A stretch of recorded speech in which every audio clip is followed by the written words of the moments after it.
নমস্কার, আপনাদের সঙ্গে রয়েছি আমি শুক্লা। কলকাতার 6:05 প্রত্যেক দিনের মতো আজকেও আপনাদের সঙ্গে থাকছি। আজকে যে খবরগুলো থাকবে তার মধ্যে অবশ্যই থাকবে বিএলও মানে বুথ লেভেল অফিসাররা তারা যে ধরনা চালিয়ে যাচ্ছেন সেই খবরের আপডেট কী, কারণ একদিকে তারা বলছেন আরও সময় চাই, অন্যদিকে বেশ কিছু বিএলও যারা কিন্তু প্রায় গোটা কাজটাই করে ফেলেছেন বা কারো কারো পুরো কাজটা মানে পুরো এসআইআরের যে কাজ বিএলওদের সেই কাজটা তারা ইতিমধ্যেই কমপ্লিট করে ফেলেছেন।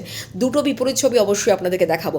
আর তার পাশাপাশি রাজ্যের মুখ্যমন্ত্রী মমতা বন্দ্যোপাধ্যায় তিনি যেমন কমিশনের ওপর চাপ দিচ্ছেন, অভিষেক বন্দ্যোপাধ্যায় তিনিও কিন্তু চাপ দিচ্ছেন। তিনি বলছেন যে আগামী 28 তারিখ যে তৃণমূল কংগ্রেসকে সময় দেওয়া হয়েছে, তো পুরোটা নির্বাচন কমিশনের তরফ থেকে লাইভ টেলিকাস্ট করা হোক।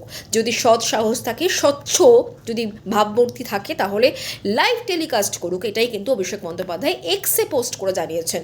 এই বিষয়টা আপনাদেরকে জানাবো। আর সেই সঙ্গে অবশ্যই চোখ চুরি গিয়েছে নাকি চোখ ইঁদুরে খুবলে খেয়েছে, বারাসতে ঘটনা গতকাল আপনারা জানেন।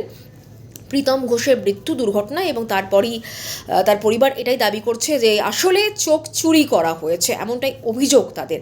আজকে দেহের দ্বিতীয়বার ময়নাতদন্ত সহ তদন্ত কমিটি যেটা ঘুরে দেওয়া হয়েছে সেই টিম আজকে যায়। কী লেটেস্ট আপডেট রয়েছে সেই সবটা জানাবো। তার সঙ্গে আরও বেশ কিছু গুরুত্বপূর্ণ খবর থাকবে, আর তার জন্য অবশ্যই নজর রাখতে হবে কোথায়, জি 24 ঘন্টায় ঠিক 5:55।